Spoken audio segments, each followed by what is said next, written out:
们之前做了一集节目啊，说国际学校现在被中国学生入侵啊，引起一些讨论，这个是有益的讨论。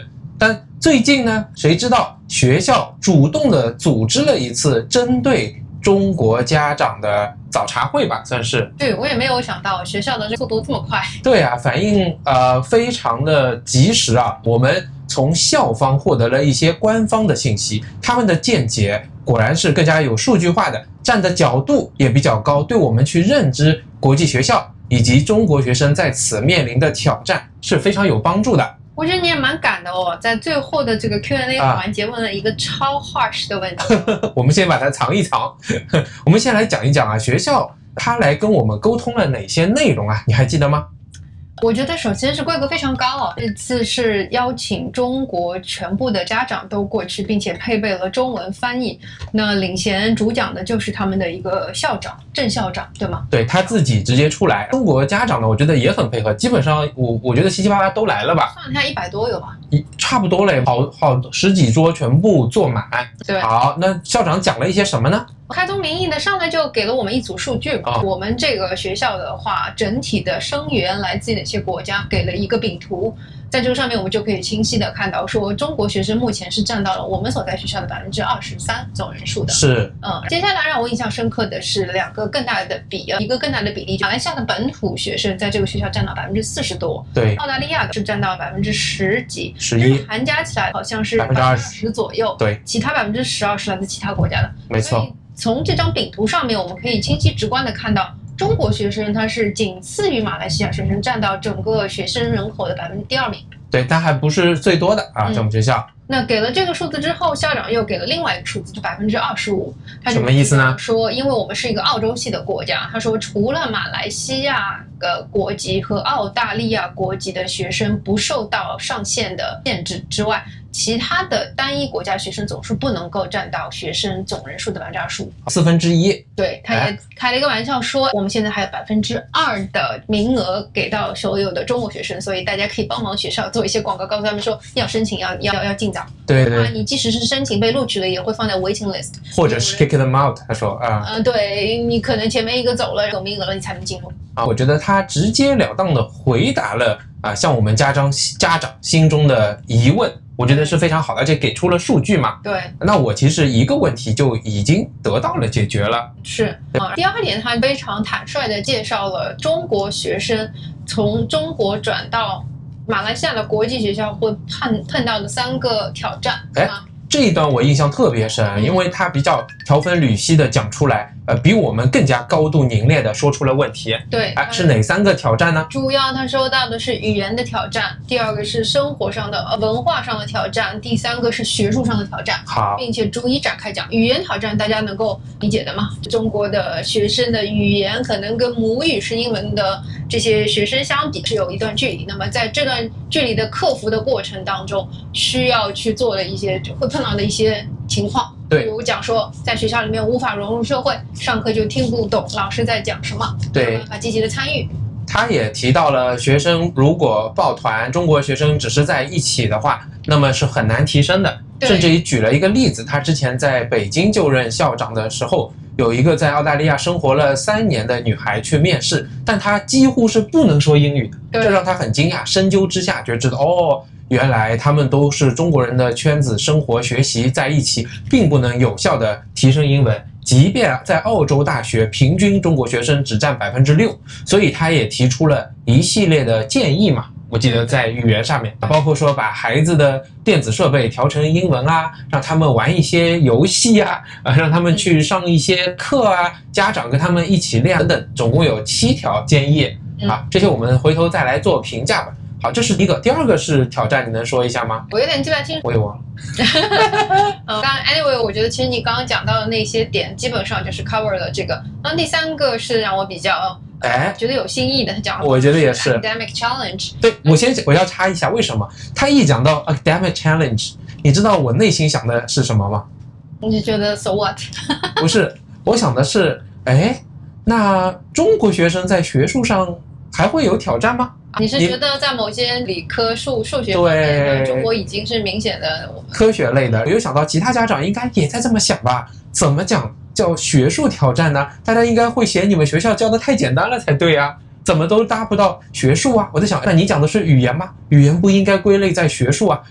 我就在想很多。但是校长一旦介绍到学术，我觉得有道理，而且他点出了我们之前没有点到的一些内容。我想说的是，我完全明白他要讲什么，所以我觉得他解释的就是我当年在美国念书时候遇到的这个障碍。他就是讲到那个问题，我们在中国传统的教学方法是 lecturer led， 也就是说老师是像一言堂一样，给你的更多的是知识上的直接的一个教授，要求你去记忆，并且呢以考试标准答案的形式进行考核。所以我们学生的相对来讲，习惯的是单向的教学法，但是他就提出了这一点，这里的老师更多的是一种怎么说，是提问式的，是的，引导式，是让学生去思考，并且组织课堂讨论之后，群体得出一个结论。这种 project-based learning 的方式，经常会让中国学生得到一种困惑，就是说老师在讲啥？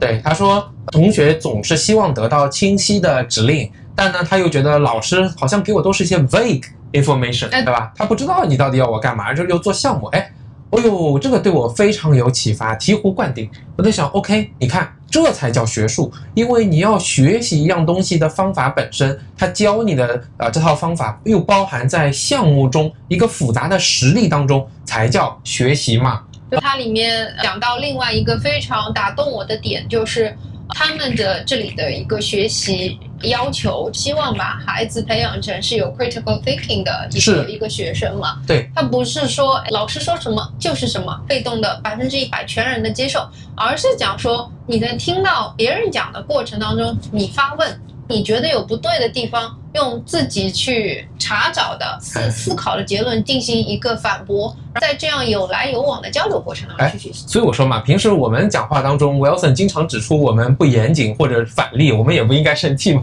对，他在学习嘛，这是一个很好的过程。所以我是觉得说这个东西对我们从中国过来的一下子适应，不要说小孩了，其实我们家长也是一个巨大的一个新的一个环境。对，我们进一步和其他家长讨论也发现其实在中国的国际学校，那他如果去教你是喂给你的这些知识，如果不是以这种学法，那么所谓学生的学术很好，最终就体现在只是记忆力很好，那你培养的还是一个考试机器而已，它反而是很狭隘的，虽然可以很深，但是是很狭隘的，通过反复练习是可以得到的。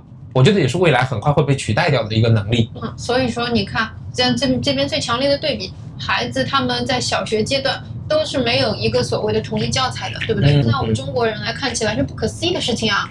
我觉得这个对学校的挑战就是你要怎么请到一个非常厉害的老师去教授这样一个没有教学指导大纲，没有这个教材的这一个怎么说科目？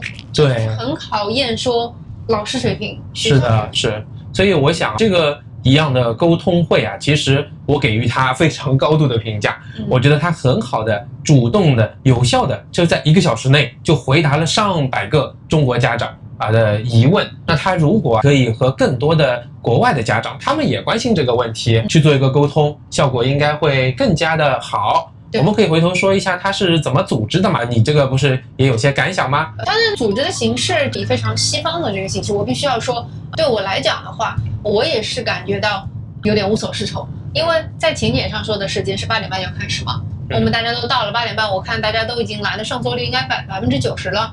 但这个情况下，我们一直等到8点55分，才有人告诉我们说，这个会议的前半小时是一个 networking tea time。学校准备了很好的 buffet， 大家可以去拿着吃。这个过程就是鼓励大家去交流。对。但是我们在 invitation 的 agenda 日程上面并没有看到这个安排，所以我们很多家长都非常困惑，说学校是不是给错时间了？因为给我们的这个印象是很奇怪的，有点校长就开始准时讲了。他准备了一些 coffee and tea， 还有一些早餐让大家能够享用。我想他讲的部分呢，主要是4个部分吧，应该讲。校长先来讲话，主动的介绍我们提及的信息，随后呢，他也请家委会和家长代表来跟大家做一个简短的发言，最后呢，留了一些 Q&A 的时间。啊，这就是你刚才提到的，我也提了些问题嘛。我觉得也有不少家长提了各种各样的问题，非常好。校长呢事后也做了些这个回答，因为他后面的时间来不及了。我其实除了这个组织形式上面的话，我印象很深刻的是，他传达出了一种观点，就是积极的鼓励家长要带领孩子，甚至跟孩子一样去融入这个新的国家，去学习这个国家的文化。他自己举了一个例子，很打动我。他跟他的孩子曾经在香港工作生活，在香港可能有一道大家都耳熟能详的名菜，那个凤爪，对吗？他说，作为澳大利亚人的话，这个凤爪对他们来讲以前没吃过，对，但是他就鼓励邀请他的孩子吃这个凤爪。对，他说我们至少要 give it a try。对 ，give it a try。你不喜欢它没关系，我们试一下。对，他说他自己也吃了，对，然后还是不喜欢，对，还是不喜欢。对，你试过了，你不喜欢没有关系嘛？对。但是试这个东西和鼓励孩子迈出试的这个第一步，我觉得是非常重要的。他就告诉我们，你要去给孩子这样的勇气，以及你家长要身先士卒，要有这样的勇气。没错，没错，对。包括他也提到了说，为了鼓励家长们能够去学习英语，他甚至愿意说以学校的名义，要提供场地和资源，为家长去组织这样一个成人英语学习班。不错，这都是让我非常感动的，而且是积极开放大度的一些举措嘛。好，那说回来呢，我觉得就像你刚讲的，我还是提了一些问题啊，而且他整个回答的本身，我觉得我们还是值得进一步探索。第一呢，就刚讲，如果中国家长已经知道了，这非常好。那我们呢，学校的利益相关方，还有一些其他各个国家的家长嘛，我觉得也是可以让他们知道，因为他们与此事也是有很大的关系的。第二呢，虽然啊，学校说25%的线，还有2%没有到。但他忽略了一个问题，中国学生从前几年的9%迅速的上升到23%，上升的速度太快，还是会让学校的教育秩序啊，学校的文化受到一定的冲击。我觉得中间应该也是会有问题的，这是第二个。第三呢，他那些建议虽好，但是这个对中国家长来讲啊，我觉得有效性怕是不足的。比方说就语言挑战啊，你看他给出来的说可以让孩子玩一些英语的游戏啊，我们威尔森是啊，我其实是高度赞成。威尔森玩的过程中学会了大量的什么军事啊、战术啊这些术语，用到生活中还挺好玩的。词汇我俩都不懂。但是有几个中国家长愿意让孩子玩游戏呢？我看到身边诸多一周允许他玩半小时，差不多吧，威尔森，很少啊。平时好孩子都偷偷玩。第二，他鼓励家长跟孩子一起学英语，这也是我们俩常说的。但是又有几个家长在希望孩子英语好的同时，他们愿意陪着孩子一起去学呢？对，咱们不说陪着孩子学哦，这个家长好像说自己英语不好，他自己学了什么？对啊，说再去多交一点其他的朋友，也是你看我们一直说的，但是这不正是中国家长的问题啊？所以你把问题本身抛出来说，这是一个解决方案，我觉得未必会有效，值得进一步的我们再去给校长一些建议吧，也可以做一些探索。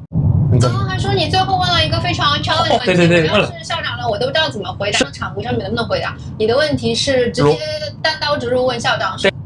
因为我觉得逻辑上啊，你说你可以把孩子招进来，我们上回不说吗？大家就关心两个，一个是你宽进没问题，那会不会影响教学质量？第二，大家更关心的是最终对学校的教学结果，大家进大学啊，教学结果输出有没有什么影响？简而言之，你就直接问校长，这玩意儿有没有一个淘汰机制？对，我说我问一个 simple but harsh question，有没有一个 elimination mechanism？